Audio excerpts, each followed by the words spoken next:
welcome back, everybody, to the Up and Adam Show. How's everyone doing? Hope you guys are having a great Sunday night. Can't wait to post this episode and tell you guys about my new segment that I want to start on this channel. Ever since I got into the studio, I never did a solo episode, but I've always wanted to start doing them because I love talking to the camera and talking to my amazing audience. So, guys, what we're going to be doing going forward, here and there, not all the time, but wanted to do a decade review. And there's so many things in each decade that I love, whether it's music, movies, or just the pop culture. So I guess my three favorite decades that I truly love are the 80s, 90s, and 2000s. Even though I didn't get to live in the 80s or the 90s. I mean, listen, I got 1 year in the 90s. I got 1999. So come on. Actually, I didn't even get a full year. I was born in March of 1999. So that's not good. Anyways, I still have a fondness for them, and they hold a special place in my heart because I have older siblings, and my dad and my mom taught me. They kind of showed me the ropes with that stuff, whether it's showing me the movies or the music and everything. I just came to love it, and that's why this whole Up and Adam show is inspired by that. Even the name, the colors, everything's very retro. So let's kick off this episode, guys, with the 1980s. I'm going to be talking about my three favorite films from the 1980s, and not just my three favorite films, but three films that I believe to be the best 80s movies, like that define the 1980s. So let's start off and kick it off with one of my favorites. And again, there's no order, but it's called Back to the Future, the 1985 American science fiction film directed by Robert Zemeckis. It's an amazing movie, guys. I'm sure you guys have seen it. If you haven't, you better watch it. Stars Michael J. Fox, Christopher Lloyd, Leah Thompson, Crispin Glover, and Thomas F. Wilson. For those who don't know, Thomas F. Wilson was in Freaks and Geeks. He was the gym teacher who dated Bill's mom, which, guys, by the way, I don't know why they never made more seasons of Freaks and Geeks because I love that show. Probably one of my favorite 90s, early 2000s shows. You got Seth Rogen, James Franco, Linda Cardellini. You got so many people. Linda Cardellini was also Linda Cardellini. It's like a tongue twister for me. Was in Scooby Doo. She plays Velma, I believe. Yeah, she plays Velma. So great show. But this movie is one of my favorites, and I guess being in 1985, it's right in the middle of the decade. So that's like, I feel like when it's like, for example, that early 80s, it was kind of I guess when the 70s were kind of coming to an end, you know what I mean, with the rock and like that era when Led Zeppelin, everything is kind of coming to like an end. And then in like the mid 80s was more, like Duran, you had like the very I don't know, explain it really. It just, I feel like there's three, like in the decade, it's like goes from three evolutions. So 1985 is like pure 80s. It's like the mid 90s are it's pure 90s, right? So I mean, I hope that makes sense, but I'm sure you guys know what I'm talking about. But anyways, the reason why I love this movie a lot is because I think it's very relatable. Being in my early 20s, I saw this movie when I was like a little kid, but I feel like it doesn't matter what age you are, anybody can relate to this movie because first off, who doesn't want to go back in time, and just experience a whole different era? I mean, like you went 30 years in the past, which is a whole different thing. Imagine going like 10 years in the past. That's a whole different thing too. Like if I were to go back to 2010, life was a lot different. Like that was before Instagram too. Think about it, guys. Instagram came out in like 2012, I believe, 2011, 2012. It's already been like 10 years since Instagram's been out. But I remember when it first came out, it was so much different than now. So like things are constantly evolving. And I think from going from 1985 to 1955, what a big difference, guys. So I don't know. I just think it's crazy. But and just the storyline itself is really cool too. I really like the I mean, okay, don't think I'm weird for saying this, but I like that whole concept with his mom falling in love with him and him trying to kind of getting out of that and being, like what the hell's going on, trying to get his father to fall in love with her. That whole mishap of like his mom falling in love with him creates that whole arc for the film. Like he has to really get his mom to fall in love with his dad again, otherwise he's gonna disappear forever. I just think it's a cool movie. And I think like science fiction movies are really hard to pull off sometimes, especially in that era. Like it can come off very corny. I mean, like think about like the old Star Trek movies with like the CGI was all kind of bad and stuff. But I feel like this movie didn't really rely much on CGI. It wasn't like a typical sci-fi movie because there wasn't much CGI to be done. I mean, you had parts where I think it was at the end when, or not even at the end, the part where he's in the car, he went back in time and the car kind of goes on fire and it goes back in time. I don't know, the graphics and the effects are pretty cool. And especially for that time, man, I wish they made more movies like this. Just the whole idea of like the adventure and the fun aspect. They don't do this anymore. The creativity was on another level for this movie. And I really like it. I think it's one of my top 10 movies of all time, but definitely in the top three for the 1980s. Michael J. Fox, of course, is a great actor, and this whole movie is amazing. There's also so I saw some funny back. I was gonna say back to the scenes, behind the scenes with Michael J. Fox and like from the Back to the Future cast. There's a scene when he's in the car with his mom, Leah Thompson, like the mom that she played, and when he gets the booze, it's supposed to be like a prop bottle. When he drinks it, they pranked him, and there's a behind the scenes thing where he spits it out, and everyone's laughing and everything. I think that was pretty funny. So it's just a fun time, guys. I wish I had the honor of being in that movie. But fun fact, actually, Michael J. Fox was not the original guy to play Marty McFly. It was actually Eric Stoltz who was supposed to be playing him. I'm not sure what happened, but I think they just thought Marty McFly was better for the role, and rightfully so. I can't imagine anybody else playing Marty McFly other than Michael J. Fox. Um, but yeah, they made ended up making two more movies after that, and I think they're all good. The part two was a little bit confusing, I'll be honest with you, but part three is pretty cool. How they go back to the 1800s and it's all cowboy and western, and I think it's really cool. But it's I think the third one came out in 1990, I think. I forgot, but they all have that certain 80s feel. But yeah, that's a great movie. If you haven't watched it, please check it out. On to the next film, one of my favorites, The Breakfast Club. Breakfast Club, 1985 American teen coming of age comedy drama film, written, produced, and directed by John Hughes. R.I.P. to John Hughes, was amazing. He made a bunch of movies and he's worked with so many people. He was the guy for the 80s and the 90s. He was the guy.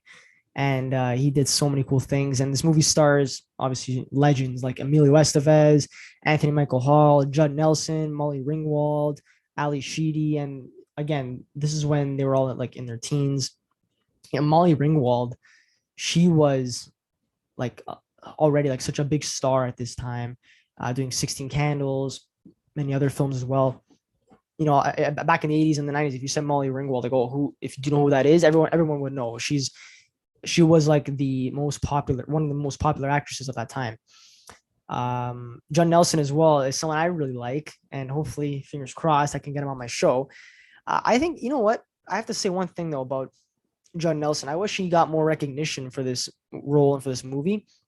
I feel like he didn't get a lot of recognition for this movie for some reason. Like, I don't know, after this movie he didn't do much, and I wish he did because he was really good.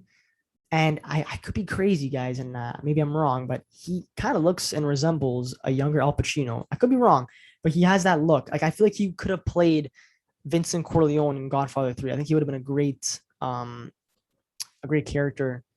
He would have been a great actor for that movie.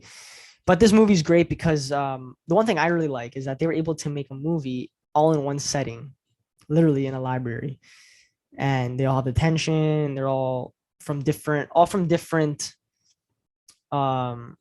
walks of life, if you will. You know, you got John Nelson who plays that bad boy kind of rebel, kind of like a Bart Simpson in a way, and that's a weird connection there, but I just think he resembles a Bart Simpson. You got Emilio Estevez's character, who's the jock, and you know, he's on the wrestling team and everything. So you got like that jock. Then you got Molly Ringwald, who is like the princess. She's like the popular girl. You know what I mean? You got Anthony Michael Hall, who plays the nerdy kind of school kid. You know what I mean? The guy who gets good grades, who stays out of trouble. And you got Ali Sheedy, who's kind of like that weirdo girl. You know, that girl that no one talks to, and she's just sitting by herself at lunch. That kind of weird person. But you know, they all share one thing in common. They all have a lot of issues, and you learn that along the way. This movie, actually, as much as it's a comedy, it's very much a drama, and it's very kind of touching at parts because there's a lot of tension, and especially with John Nelson and Molly Ringwald's characters, There's that kind of that tension there, and eventually in the end they end up falling for each other. But I just think it's cool because it goes to show you that everyone has a story. Whether it's in a movie, whether it's in real life, you can never judge somebody based on their outside, right? Again, like these people, even by the way they dress, you can kind of judge them for who they are. For who they are. You look at John Nelson and Emilio Estevez's character, you can already tell. Okay, one's a wrestler or one's on the football team or whatever, and then another guy is a badass. He gets in trouble. He's a criminal. He's a bad person. But are they really bad people? You come to realize that Judd is really not a bad person. He's just had a bad upbringing. His father kind of abused his mom in a way, and like his dad also abused him. And there's a scene actually which is kind of really not disturbing, but it kind of like gives you a little bit of eerie feeling is when like he's talking about his dad, because his Anthony Michael Hall is like, oh yeah, like I forgot they were talking about like going on a fishing trip or something like that, and then he was like, one time I dropped paint. Oh no, he goes, yeah, he showed him like a scar, and he's like, you know what, where I got this? This is what happens when you drop paint in the garage. And then he just tells a story, and then his dad's getting all mad. He's like, shut up, bitch, go fix me jerky pot pie. And then his dad turns to him. It's like, no, dad, what about you? Fuck you. That scene, like that, I don't know. That was just, you could tell that it's not his fault why he's like that. There's a reason. So that's why Molly Ringwald's character falls for him. So this movie is very, very good. Definitely a classic. And it's funny, a lot of this cast ended up doing a movie called St. Elmo's Fire, which was, I believe that was after, but it's cool how they all kind of got together. And then it's funny, you see John Nelson playing a whole different character from being a badass to like a good person after. So it's pretty cool. But yeah, that's one of my other favorite movies. The last movie we will be talking about from this decade is Ferris Bueller's Day Off. Now, Ferris Bueller's Day Off is a 1986 American teen comedy film co-produced and directed by John Hughes. What do you know? John Hughes back at it again for another banger. Stars Matthew Broderick as Ferris Bueller, a high school slacker who skipped school for a day in Chicago. Also stars Mia Sarah, I believe you say it, and Alan Ruck. And this movie is pretty cool because we can all relate to this a great deal. Skipping school, faking sick. Now, Ferris Bueller kind of goes above and beyond. This guy takes his friend's car, not even just your ordinary car, takes his friend's dad's Ferrari, which is like, I believe like a 1965 or something like that. It's like a crazy expensive collector car. And they just travel around Chicago and doing everything they wanted to do. I mean, they're seniors, right? So they're thinking like, school's gonna be done soon. I'm going to college and then I got to take shit seriously. So whatever. So let me just spend one of my last days as a senior and make it the best. Ferris Bueller and his friends, they go to like, I believe they go to a baseball game. They drive around, go to an art museum. They do so many things. And what I like about this movie is, again, how you can relate to the characters a lot. Cameron, Ferris Bueller's friend in the movie, he's the guy who doesn't want to, like, he again has a bad relationship with his parents. I think his parents, like he says in the movie, his parents hate each other, and I guess that kind of affects him. It's crazy when you're a teen. People think like high school is like the best 4 years of your life. It's not. I wouldn't say it's the best 4 years of life. And again, it's subjective. Some people may think that it is the best 4 years of life, but I think it's the most crucial years of your life when a person becomes the woman or man they will be for the rest of their life. So again, Cameron already had all this trauma and all these issues, and a lot of us can relate to that. Maybe not to that degree, but definitely to the point where, again, maybe someone's parents got divorced and then they were at an early age, and then it affected them throughout high school. Maybe they were abused. Who knows, right? Like, and it affects them throughout high school. So Cameron, I love his arc in the movie because he goes from this kind of scared teenager to he ends up realizing who he really is as a person, and I think that kind of is really rewarding for his character, because after they total his dad's car, Cameron's car, he ends up saying, you know what, no, I'm gonna deal with him. I'm gonna deal with my dad. But at the beginning of the movie, he didn't want to take the dad's car. He was like afraid, and he was like, he knows how many miles it is. Even if one scratch, he'll notice. Like, but you realize he ends up not caring because Ferris ended up showing him the time of his life. And that's the whole point of this movie. And I think that's the whole overall message is, I mean, not to skip school and to whatever, but it's more to just to live your life and to not be afraid to take risks, to have fun. It's high school, you know what I mean? Like you're never going to experience those years ever again. And again, like I said, it may not be the best 4 years of your life, but it's definitely years where you're going to remember. And I don't know. I just think it's a great movie. And if you guys haven't checked this one out as well, please check it out. I love Matthew Broderick. He's amazing. He was in a movie with Jim Carrey that I really like called The Cable Guy. Maybe I'll review that one for the 90s because that was a good movie. But yeah, guys, I just want to say thank you so much for tuning into this episode. I hope you guys like this segment I'm doing about talking about certain things from decades. Who knows? Maybe next episode I'll talk about my favorite songs or favorite bands from the 80s. Maybe I'll talk about my favorite actors. Maybe I'll talk about I don't know, video games from the 80s. I don't know. I'll talk about something cool. Maybe even talk about just in general, like talking about the evolution of video games in the 80s. Because, again, the Atari came out like in 1982, I believe, or 1981, early 80s. And then it evolved already so many things by the late 80s, early 90s. So many things this decade has to offer. So yeah, stay tuned for more, guys. And Luke is coming up with another movie review. Hope you guys enjoy it. Please remember to like and subscribe to this channel. Helps me out a great deal. And I can't wait to see you guys next time. Take care.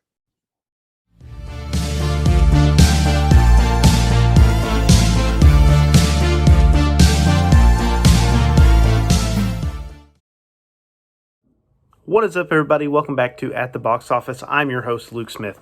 Guys, thank you as always for watching the Up and Adam show. We just love all of our fans, and you guys are the absolute best. So thank you so much for the love and support.